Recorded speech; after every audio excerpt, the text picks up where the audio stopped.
Welcome back to my channel. You will not believe the lengths Kody and Robyn Brown are willing to go to. The fight for Coyote Pass has officially crossed from legal battle into spiritual warfare.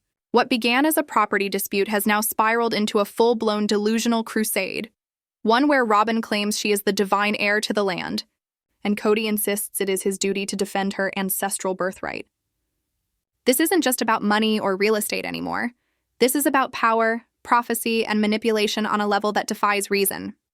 What you're about to hear is one of the most bizarre and chilling chapters in the Brown family saga, a twisted tale of spiritual gaslighting disguised as destiny. Now, before we unpack this madness, make sure you subscribe, hit that bell, and give this video a thumbs up, because what's coming next will change the way you see this family forever. Let's begin. To understand what's happening right now, we have to rewind to the slow, methodical delusion Kody and Robyn have been nurturing for years. This wasn't a sudden break from reality. It was a slow infection. A creeping descent into narcissism, paranoia, and blind worship of their own authority. Gone is the Kody we once knew, the laughing, chaotic patriarch who at least pretended to listen. What stands in his place is a man possessed. His every outburst, his every tantrum now dripping with the conviction of someone who thinks he's been anointed. His demands for loyalty have turned into sermons. His rage has turned into doctrine. And standing right beside him, whispering in his ear, is Robyn. But she's no longer just the favorite wife. No.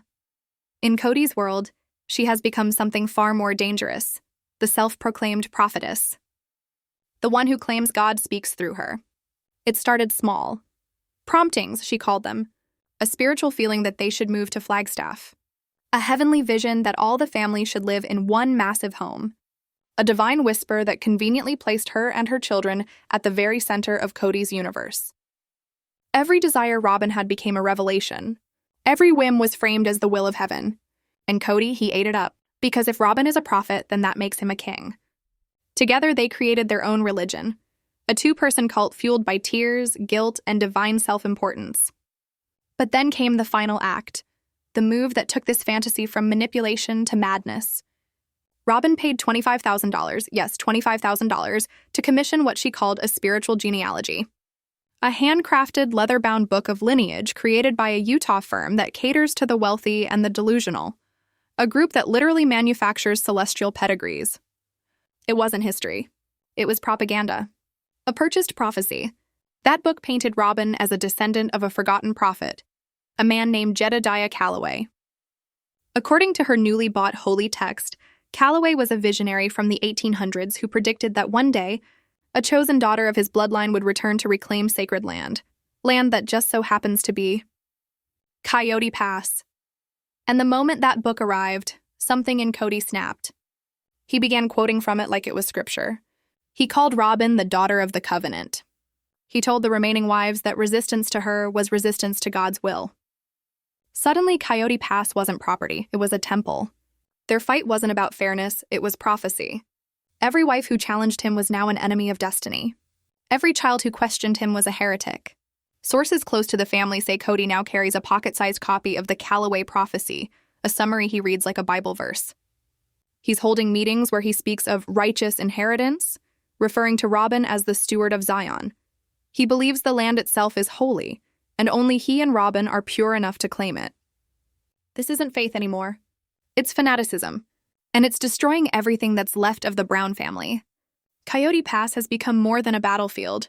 It's the altar of Kody and Robyn's delusion, a place where love, family, and reason have been sacrificed to the gods of ego and control.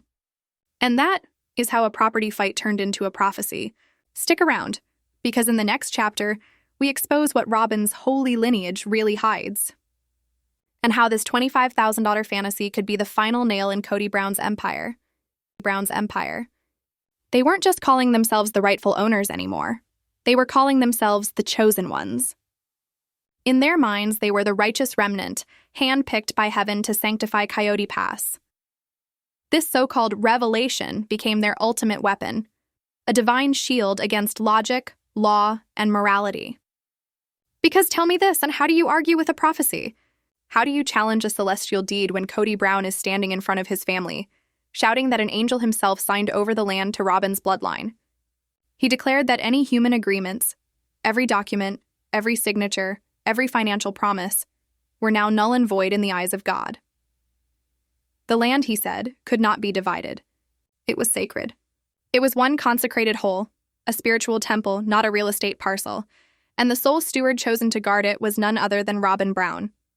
And Robyn embraced that role with a conviction so eerie it sent shivers through the entire family. The soft-spoken, spiritual wife, who once cried through every confession, was gone. In her place stood something else, a woman who had convinced herself she was the oracle of a lost prophet. She began taking long, lonely walks across the property, claiming she could feel her great-great-great-grandfather Jedediah Calloway whispering through the wind. She said his spirit spoke to her, that he was revealing sacred instructions for how the land must be used. According to those closest to the family, she would return from these pilgrimages with glassy eyes and trembling hands, delivering new revelations from beyond the veil. Jedediah is not pleased with the RV, she once declared in front of everyone, her voice quivering with emotion. He says temporary dwellings show a lack of faith in the permanence of our covenant here. That was a direct attack on Janelle, the one wife still living on the property in her RV, holding on to hope and independence. In one sentence, Robyn turned Janelle's resilience into sin. Then came the next vision. Robyn claimed Jedediah had shown her the heart of the property, a single unremarkable patch of dirt near the pond. This must remain untouched, she said. It will be the site of our family's eternal temple, a house of worship for generations of the covenant. And guess where that sacred ground conveniently landed? Right on the parcel meant for Christine. In one self-serving vision, Robyn erased Christine's presence from the land, not just legally, but spiritually. It was a quiet, terrifying rewrite of the family's legacy, one tearful decree at a time. But her most sinister manipulation came next, the one that weaponized innocence itself. She began claiming that Jedediah's spirit was deeply troubled by the unbelief of the older children. She described a vision where the souls of her own kids, Solomon and Ariella, glowed with holy light, while the spirits of the other Brown children were dark, tainted by doubt and rebellion. Their disbelief, she said, was a spiritual blight upon Coyote Pass. And just like that, Robyn's fantasy became generational. She wasn't just claiming the land for herself, she was claiming God's favor for her bloodline. She painted her children as the pure heirs to a celestial legacy, and everyone else, Christine's, Janelle's, and Mary's children, as faithless trespassers on holy soil. Through tears, trembling hands, and whispers about heaven's will, Robyn completed the narrative Kody had been building for years. He was the sword, the enforcer of divine order. She was the oracle, the vessel through which heaven spoke. Together they forged an unbreakable fortress of delusion, a religion of two where every voice of reason became an act of rebellion. From inside that fortress, they began to prepare for war. Not a legal war, not a family feud, a holy war. And the first casualties? Truth, fairness, and the last remaining pieces of a once-united family. The fallout was immediate. The Brown children fractured into two camps, those horrified and those simply exhausted. But one voice refused to stay silent, Gwendolyn. Her fury ignited like wildfire. She took to her YouTube channel, her eyes blazing, sarcasm dripping from every word. Apparently, she said with that familiar mix of rage and disbelief, Coyote Pass is now the promised land, and my dad's legal wife is Moses. She laughed bitterly. For the low, low price of $25,000, you two can buy a lost prophet ancestor who just so happened to own the land your family's fighting over. It's incredible. Why didn't my mom think of that? Maybe she's descended from the guy who invented property law. That would have been useful. Then her smile faded. Her voice hardened. Let's be clear about what this is. This is manipulation. It's spiritual abuse. My father and Robyn are weaponizing God to steal from Janelle. They're turning faith into a scam. This isn't religion, it's theft. And it's evil. That video went viral. Gwendolyn spent 20 minutes dismantling her father's prophecy, mocking the celestial deed, and defending Janelle's right to the land. She ended with a plea that echoed across social media. Do not let them get away with this. The court of public opinion matters. This isn't about faith, it's about fraud. And we're not going to let them rewrite our family's truth. Then came McKelty, the reluctant diplomat. On her podcast with Tony, she confirmed just enough to make everyone's jaw drop. Nervously laughing, she said, yeah, the rumors are true. And with that, the world saw it for what it was. Not a revelation, not a prophecy, but the final unraveling of a family once bound by faith, now divided by delusion. There's been a storm brewing inside the Brown family. A storm so strange and spiritual that even their closest followers are struggling to make sense of it. What began as whispers about an expensive family history project has now evolved into a full-blown delusional crusade. You see, Robyn didn't just hire someone to trace her roots. She spent nearly $25,000 on what she proudly called a family heritage revelation. Bound in heavy, hand-tooled leather, this massive book wasn't just a genealogical record. It was designed like a sacred artifact, complete with gilded edges and ancient-style calligraphy. Tony, trying to defend her, described it as beautiful, with amazing craftsmanship. But even as he spoke, Mykelti's eyes told another story, a mix of embarrassment and disbelief. Because beneath the beauty of that book lay a dangerous fantasy. According to Robyn, the book traced her lineage back to a pioneer founder of a small settlement near Flagstaff, a man she now calls a prophetic forefather. And for Kody, that revelation wasn't just interesting family trivia, it became a spiritual obsession. Mykelti explained it hesitantly. Dad believes this is a divine confirmation. He says our family covenant, that word he keeps using, can only be fulfilled if Robyn is the steward of the land. Yes, you heard that right. Kody Brown now believes that Robyn's bloodline gives her divine ownership of Coyote Pass. To him, this isn't about money or land anymore. It's about eternal purpose. In Kody's mind, Janelle's rightful lot has become a spiritual obstacle, something secular, something that offends God's will. And then came the proof, the chilling evidence that took this from rumor to reality. A leaked email, allegedly sent by Kody himself to all the adult children, surfaced online through a well-known SisterWives blogger. The subject line? A sacred stewardship and a call to covenant. Inside, Kody's words read like a sermon. Gone wrong. My dear children, through inspired research, we have learned that this property is part of Robyn's ancestral stewardship, consecrated by her prophetic forefather, Jedediah Calloway. Janelle's secular focus on financial partitions and temporary dwellings is no longer in harmony with God's will. Pray that her heart will soften and that she yields her earthly claims to support Robyn's divine role as celestial steward. And he signed it with that chilling phrase, with paternal love and authority, Kody Brown. That email, dripping with pseudo-religious language, is the ultimate smoking gun.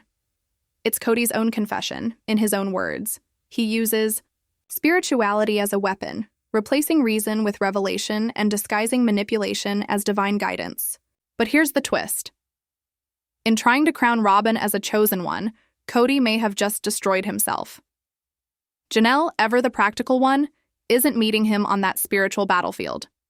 She's moved the fight into the real world, where evidence, contracts, and truth actually matter. She now has the leaked email, proving Kody's delusional reasoning, financial records showing the $25,000 spent on that ancestral book during supposed hardship, testimonies from Mykelti and Gwendolyn confirming the timeline and the madness. A family law expert weighed in bluntly. This is a gift for Janelle's legal team. Because when partners enter a shared property agreement, as they did with Coyote Pass, they must act with good faith and rational judgment. Kody's actions documented and witnessed show the opposite: coercion, delusion, and financial manipulation. A judge won't see divine stewardship. A judge will see a man unfit to act as a rational business partner. And that's the nail in the coffin. Kody and Robyn believed they were building a spiritual empire, but what they've actually built is a legal nightmare. Their own words, their own fantasies have become Janelle's greatest weapon. Kody thought he was playing chess with God. Janelle? She's playing poker, and she's holding a royal flush. This isn't just a feud anymore. It's a reckoning. A collapse of a family once united under faith, now consumed by delusion. Kody's fixation on Robyn's sacred bloodline has reduced decades of shared sacrifice to a tragic joke. The Brown family's so-called covenant has finally come full circle, not as a prophecy fulfilled, but as a prophecy destroyed. The rift inside the Brown family has never been wider. What was once a tangled web of disagreements has now become a spiritual civil war. The rest of the Brown children watch from afar, and their reactions reveal everything about how far Kody and Robyn have fallen into their own delusion. Peyton, with his trademark bluntness, has already mocked the entire ancestral prophecy story, calling it what it is, a farce dressed up in holy language. Leon, ever the seeker of truth, sees straight through the manipulation, recognizing the twisted blend of faith and control at play. What's left of the family now lives in two separate worlds. Kody and Robyn have sealed themselves away in their self-proclaimed kingdom, a fortress built not of stone, but of obsession and self-righteousness. They live surrounded by their children, grooming them to be heirs of a new so-called Calloway Brown dynasty. They speak of sacred lands, holy bloodlines, and divine rights, while the rest of the family stands firmly in reality. Christine, Janelle, and their children have moved on, building real lives founded on hard work, love, and independence. For them, faith is a personal strength, not a weapon. But for Kody and Robyn, faith has become theater, a tool to justify greed and erase everyone who no longer worships their delusion. This battle over Coyote Pass isn't just about land anymore. It's the final war in a long, cold spiritual conflict. The mask has been torn off. Kody and Robyn were never the builders of a celestial family. They were demolition experts, tearing down everything sacred for the sake of their own vanity. What remains is only their reflection. Two self-appointed monarchs staring back at themselves from the edge of a pond on stolen soil. And fate, it seems, has decided to balance the scales. The reckoning is no longer just legal, it's karmic. Janelle will reclaim what's hers. Christine continues to thrive in her freedom. Mary, once a silent shadow, is now stepping into her own light. Meanwhile, Kody and Robyn are left exactly where their choices have led them, isolated, paranoid, and trapped in the illusion they built. The king and queen of a kingdom of two. But just when everyone thought the madness had peaked, our sources reveal something even darker, an escalation that defies belief. Unable to silence their critics or win their family back, Kody and Robyn turned to something far more disturbing. Divine theater. Under the cover of a full moon, they gathered their loyal few and staged a so-called consecration ceremony at Coyote Pass. This wasn't prayer. It was performance. Kody, dressed in what he now calls his prophetic robes, carried a twisted walking stick he named the Rod of Jedediah. Robyn, in white, clutched her $25,000 family history book like scripture. Together with their children beside them, they anointed the land, declaring it holy, declaring it theirs. They blessed pond water, drew boundary lines, and even performed what one witness described as a spiritual exorcism of Janelle's property. Robyn claimed to have found a seer stone, guided by her ancestor's spirit, revealing the site of their future temple. It was theater masquerading as revelation, a desperate attempt to rewrite ownership with ritual. And through it all, Mary stood silently behind them, her face blank, her arms crossed, a hostage to the absurdity unfolding before her eyes. She participated only when commanded, her spirit a million miles away. While Kody and Robyn played prophets beneath the moonlight, Janelle moved with precision under the sun. The ritual wasn't faith, it was fraud. And she treated it as such. Within days, she responded not with anger, but with a lawyer.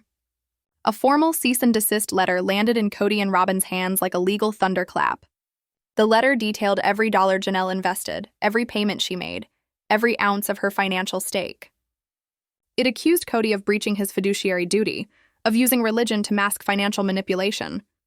It demanded mediation or warned of a full-blown lawsuit that would dismantle the entire Dabsark partnership and seek damages for emotional distress. For once, Kody's words had no power. His sacred covenants meant nothing in the eyes of the law. His rod of Jedediah was just a stick. His prophecy just delusion on paper. And when Janelle's sons heard about it, their fury was volcanic. A leaked text exchange between Garrison and Gabriel showed their raw pain and pride. "He's trying to steal Mom's retirement with a magic stick," Garrison wrote. "He erased us for her," Gabe replied, "and now he's trying to erase everything Mom worked for." Garrison's final message hit like a war cry. He wants to play prophet and king? Fine, let's show him what happens when he crosses the sons of the queen he abandoned. This isn't just a family dispute anymore. It's a reckoning written in bloodline and betrayal. The empire Kody tried to crown himself with is crumbling, and the ghosts he invoked may just bury him beneath the land he tried to steal. They see it now, every son, every daughter. The veil has lifted. What once passed as faith has been unmasked as nothing more than a pathetic, transparent excuse for cruelty and favoritism. Kody's children no longer look at their father as a leader. They see him as a man who weaponized God to justify betrayal. and they are done being silent. They are not just defending their mother as children. They are defending her as soldiers in a war, their father declared. Meanwhile, in Utah, Christine watches this storm unfold with a complicated mix of horror and relief. She's heartbroken but vindicated. A close friend revealed that Christine feels this entire Jediah Calloway prophecy saga is the universe confirming she made the right choice. "I knew he was delusional," she reportedly said, "but I didn't know he was capable of this level of self-deception." To Christine, this fantasy Kody and Robyn are building isn't faith. It's a lifeboat for two people drowning in their own lies. Their once vibrant family fell apart on their watch, and now they need to turn that failure into a divine calling. They must be the heroes of an epic story because the truth, that they broke the family, is too heavy for them to face. And yet Christine's response isn't spite. It's pity. Deep, aching pity for a man she once loved, now consumed by rage and Robyn's insecurities. Every new headline, every bizarre prophecy, every desperate sermon from Kody becomes another locked door on her past, and another reminder that her life with David, grounded in laughter and real love, is the life she was always meant to have. Then there's Mary, poor, trapped Mary, the ghost still orbiting the dying star of Kody and Robyn's delusion. While Christine and Janelle have escaped, Mary remains bound by invisible chains of fear and misplaced faith. Our source described her presence at Kody's so-called consecration ceremony as chilling. Her body there, her spirit long gone. She knows it's madness. She knows this prophecy is a sham. Yet she can't bring herself to speak out, because to question Kody's gospel means to lose everything. Her last tie to the family, her final hope of belonging, her illusion of purpose. So she stays, silent, haunted, rolling her eyes behind Kody's back, terrified of what freedom might feel like after decades of spiritual manipulation. Kody and Robyn have convinced her that without them, she has no path to salvation. So she lingers like a ghost at a feast, the tragic embodiment of what Kody's delusion has destroyed. Her silence isn't loyalty. It's the sound of a soul being crushed by fear. And all of this brings us to the heart of it, because this isn't about faith. It's not about land. It's about control. It's about Kody Brown, a man whose ego is collapsing under the weight of its own mythology. For years, his entire identity depended on being the patriarch, the star, the prophet of his own reality show. But when the wives left, when the children stopped obeying, when the cameras captured the cracks, Kody's kingdom fell. And instead of facing that truth, he built himself a new one. The Jediah Calloway prophecy became his shield, his justification, his mask. It let him rewrite history. He wasn't a failed husband. He was a persecuted prophet. He wasn't losing his family. He was purifying it. Coyote Pass wasn't a financial failure. It was sacred ground. And then came Robyn, the co-author of this delusion. Her insecurities run deep, carved by years of being labeled the homewrecker. The Calloway story became her redemption arc, the myth that absolved her of every accusation. She paid $25,000 to buy back her own innocence. In this fantasy, she's not the fourth wife who broke the balance. She's the chosen one, the divine descendant destined to fulfill God's plan. Every tear she sheds is holy, every act of selfishness recast as sacrifice. Robyn didn't ruin the family. She saved it, at least in her own mind. Together, they built a self-sustaining echo chamber. Kody's ego feeds her fantasy, and her devotion fuels his delusion. They've become each other's religion, and there's no room for dissent. So when Janelle's lawyer's letter arrived, it wasn't a legal notice. To them, it was a declaration of war. Robyn refused to touch it, claiming it carried the energy of Babylon. Kody's face turned crimson with rage as he read it, twisting the legal terms into scripture. "This is blasphemy," he roared. "No judge will overrule a covenant blessed by God." He stormed around the kitchen like a false prophet preaching to the heavens, swearing that Janelle was an agent of darkness. And yet, as the days passed, even Mary saw the truth. "Kody," she told him, "if you ignore that letter, a sheriff is going to show up at your door." It was the one moment she broke through his delusion with cold reality. Reluctantly, he agreed to meet with a lawyer. And that meeting shattered whatever illusions they had left. The lawyer didn't care about prophecy. He cared about signatures, contracts, numbers. "Your ancestor," he said flatly, "is not on the LLC agreement." Kody tried to argue God's law. The lawyer replied, "In Arizona, Mr. Brown, man's law is the only law." And with that, the kingdom of Kody and Robyn cracked in two. Their holy land was legally worthless. Their prophecy, a financial liability. Desperate, they faced Janelle in a neutral hotel conference room. Kody opened with a prayer. Janelle cut him off cold. No, Kody, we're not praying. This isn't church. This is business, a business you broke. The words landed like a hammer. Christine appeared via video call. Garrison and Gabe flanked their mother like sentinels. And for the first time, Kody was outnumbered, not just by lawyers, but by truth. Garrison's voice was ice. You spent $25,000 on a fantasy while Mom was living in an RV. Silence. Then fury. Kody exploded, shouting about covenants and eternity, promising divine vengeance. But Janelle didn't flinch. Her letter had the power of law, and the law doesn't bow to prophets. In the end, Kody lost. He couldn't raise the money. The prophecy collapsed under debt and delusion. Coyote Pass, his so-called promised land, was sold to a California developer for a fraction of its value. The for sale sign planted in the dirt became his true monument, not to faith, but to failure. Today, Janelle lives in peace. A small, beautiful home surrounded by love and laughter. Christine flourishes beside David, her joy radiant and real. Their children are united, a new family born not of fear but of freedom. And Kody and Robyn? They live in a rental now, stripped of their mansion, their land, their illusions. The Rod of Jediah collects dust in a garage box. The $25,000 prophecy book sits on a shelf, its pages gleaming with the ghosts of a kingdom that never existed. They got what they always wanted, to be alone together. A cult of two. Rulers of nothing but their own regret. Their holy war is over. And reality has won. And reality has won.